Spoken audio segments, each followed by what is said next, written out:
What's going on, guys? My name is Cal, Jailbreak Central, and this video is going to be covering the latest Apple event.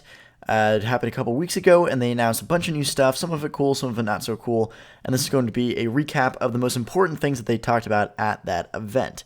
So to start out, Apple has said that over a third of the Apple Watch customers buy new bands or replace their bands. So they're introducing a whole new line of colors. There's even more than this picture that you see here that they're introducing, which is pretty cool. They're also lowering the sports watch price to $299. So it starts at $299 now. It's a significant price drop, and that's very interesting for them. Usually they never do this. I don't think they have ever dropped the price of a product. Usually they'll release another product that is slightly cheaper and less, or doesn't have as many features.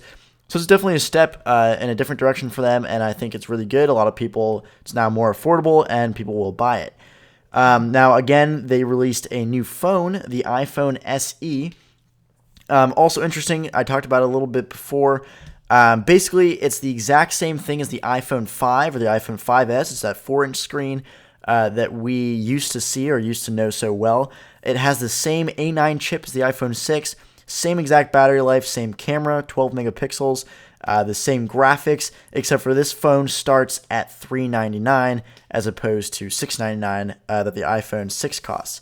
So this is a very, very cool. I really like this just because I think a lot of people can't afford to buy the new iPhone, and this phone basically has the exact same features of it, just the smaller screen, which I always thought was totally adequate. I really didn't think they needed a bigger screen, even though the demand was there. So that's really cool. I'm definitely excited to see how that plays out, whether or not it is actually popular.